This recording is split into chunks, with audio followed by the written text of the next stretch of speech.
So that was a game, and this is my opening, and that's all I've really got. Last night, Thursday, February 6th, UConn lost to Tennessee on the road 80-76. It's my first game recap for a loss, and we'll talk about it. This was a frustrating game, and I felt like UConn never truly got settled and got going, at least not for long enough. I think Tennessee did a phenomenal job of making UConn uncomfortable and keeping them uncomfortable throughout the entire game. UConn did have runs and spurts of momentum and bright spots that put them ahead at certain points, but Tennessee is almost second to none in the college landscape in terms of their ability to dictate how the game is being played. That is the essence of their game. Like, I've watched this Tennessee team play in person, and even I was overwhelmed watching their substitutions play out on TV. And I actually really enjoyed seeing UConn play against their full court press, since we as UConn fans tend to see the flip side of that dynamic in Big East play. And it's wild because if you would have told me going into this game that Tennessee would only shoot 25% from three, I would have pretty confidently predicted a UConn win. Tennessee shooting above average or even on par from three was my main fear, considering what a high volume three-point shooting team we know they are. And that didn't happen in this game, but UConn still lost, so what made the difference there? Just to interject and frame the rest of my commentary, I'm going to be upfront in saying that I am an optimistic person, viewer, fan. It's really just my nature. I do think I do plenty of critiquing, but I do lead with optimism most of the time. I think that's probably pretty clear if you've previously encountered my content. Being doomsday is just not in my nature. It doesn't enhance my personal fan experience. But that being said, I totally respect and want to hear from people whose approaches to and perspectives on the game differ from mine. Getting and benefiting from that wealth of perspective is important to me, and in my opinion is half of the reason to be in online sports spaces. So if you think that I'm being too optimistic or too pessimistic about something or glossing over some observation, let me know, so long as it's within reason. Now, what did make the difference in this game? Several of UConn's star players did have low scoring games or poor shooting nights, but honestly the same can be said for Tennessee, maybe to a lesser extent. Both teams also had near identical shooting splits at 40% from the field, 25%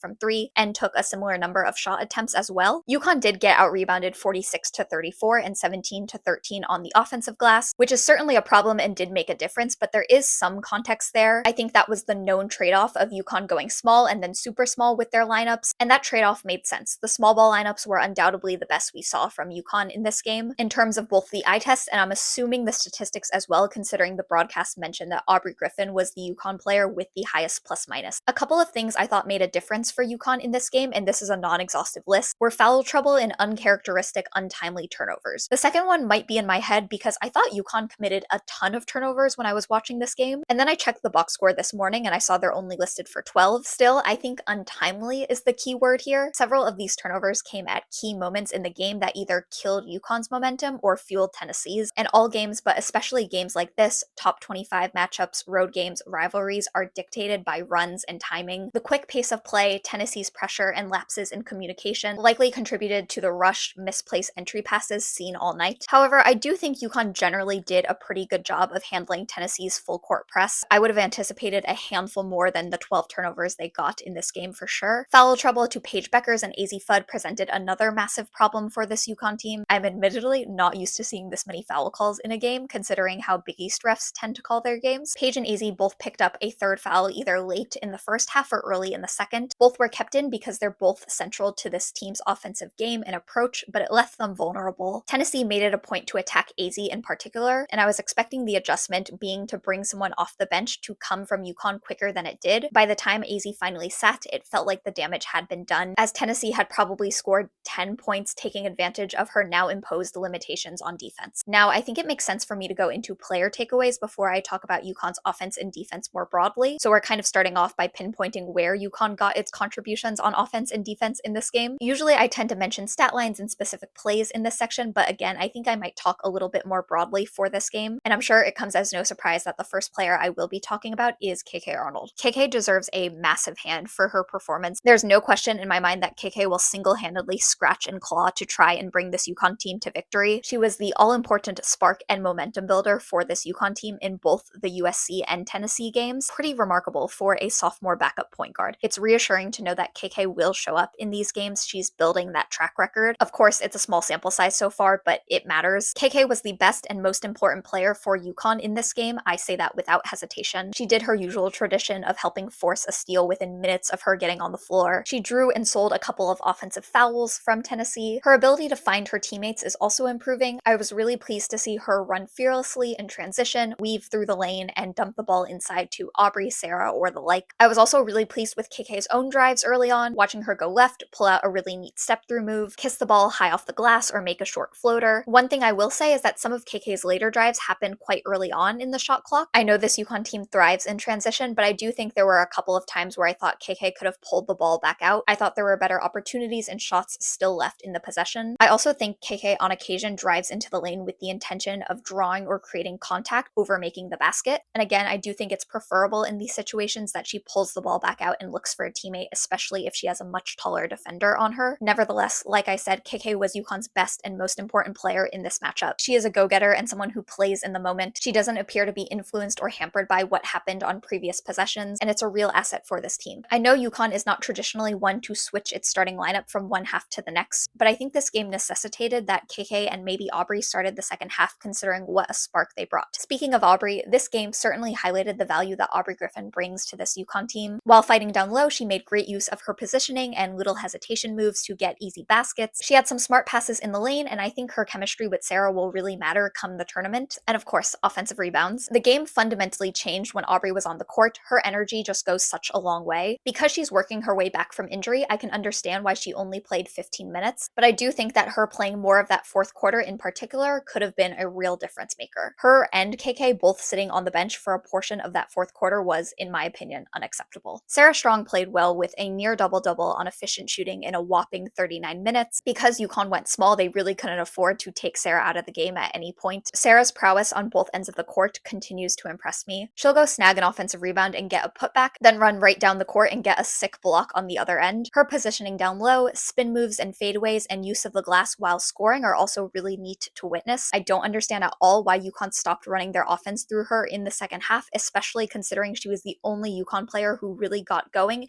and who they could count on for a basket in that first half. It was an odd choice that I think really stifled this team and their offensive game in that second half. But Sarah did have an unusual 5 turnovers. She seemed to just lose control of the ball a couple times, and another pivotal point was, of course, that late game foul that Sarah committed that gave Tennessee an extra 11 seconds to set up and execute their final play, which ended with a basket that put Tennessee up 4 with about 10 seconds left. It was an unfortunate moment, but a learning experience for sure, and I have to commend Sarah for her consistency and her effort. Paige Beckers had another poor shooting night and did not hit her usual points total. The highlights of her night would probably be a brief coming alive stint on offense in the fourth quarter with an elbow jumper and a 3, and a couple of quarterback-like passes to Sarah, Aubrey, and the like. I will maintain that this entire game should have probably just been Paige and Sarah in the pick and roll, and I saw a statistic this morning that said that Paige is in the 97th percentile amongst all players in the nation in terms of her number of pick and roll possessions per game, which is just unbelievable and I think a terrible misuse. I'll link the tweet and graphic below in case you're curious. I do wish Paige had tried taking the ball to the rim several times when her shot wasn't falling to try and get herself going. UConn needs Paige to play to her usual standards to win games. Sometimes they need her to play up to her superstar standard and just completely take over a game to win it, but neither happened in this game, which was, again, unfortunate. Similarly,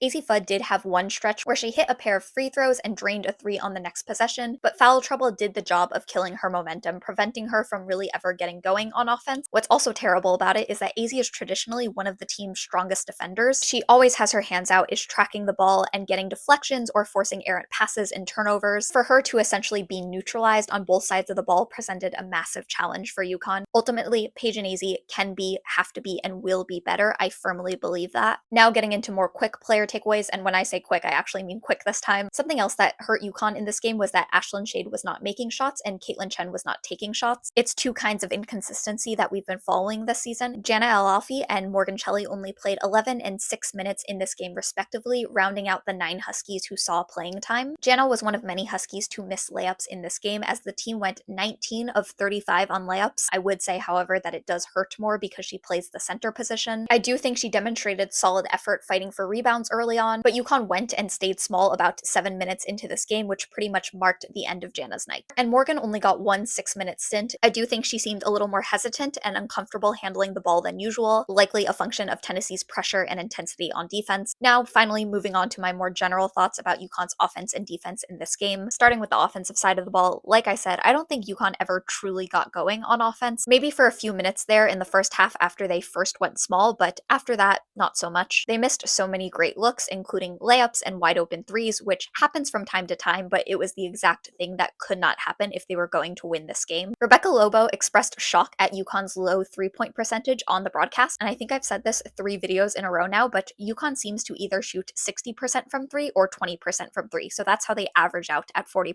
I do think it's a somewhat concerning pattern. I also thought we saw some woes from UConn inbounding the ball, which I hope they work on, considering this is the first time all season where that has been tested to this extent. Finally, UConn star players need to demand the ball, look for their shots, and take over in key moments, specifically at the beginning of the first and second halves, after long runs from their opponents, and during the fourth quarter. It's what needs to happen for this UConn team to win. Defensively, the crux of the game was wide open threes with offensive rebounds followed by more wide open threes. It was inevitable knowing how Tennessee plays and with UConn's zone defense. I do think it's becoming increasingly clear which UConn players have the most trouble with keeping their man in front of them. I also think this UConn team has some issues with failing to stop the ball, getting caught behind the player that they're meant to be defending, and having their backs turned to and not tracking rebounds. All things to work on in the next month or so. Overall, UConn got outplayed in this game. This is their 3rd loss to a ranked opponent this season, and I do expect their AP top 25 ranking to drop quite dramatically because of it. Their March Madness seeding less so. I'm disappointed in how this game went for the team, but the only thing to do is move forward. I also just don't love to deal in hypotheticals. It's not satisfying to me personally. On one side, there's the notion that if we had just made this shot or these shots, the outcome would be XYZ, because UConn didn't make their shots. I've never liked the notion that Tennessee didn't win this game, UConn lost this game, because those things aren't mutually exclusive. Conversely, there's the notion that because of what happened in this game, XYZ will happen come March, or this player is XYZ. I completely understand looking for and picking up on patterns, but personally, again, I just don't find it satisfying to extrapolate or make those jumps and then spend time on it in my mind. March is so different than the regular season for so many reasons, but it's also very similar in a lot of ways. This team will have to figure it out and do better, and I'm looking forward, as always, to watching it play out. And if it offers any solace, because I know there's a quite significant portion of the fan base that this is their first year watching a full UConn regular season, UConn also lost every big top 25 ranked -1 rivalry game last season. There's ways to go, and this team will stick it out. We'll just have to see what happens. Thank you for watching, as always. Let me know what your thoughts and takeaways were from this game. I'm sure we all have a ton. Please keep it respectful, though, because I will not hesitate to remove anything out of line. And that's what happened with the Huskies today, or yesterday.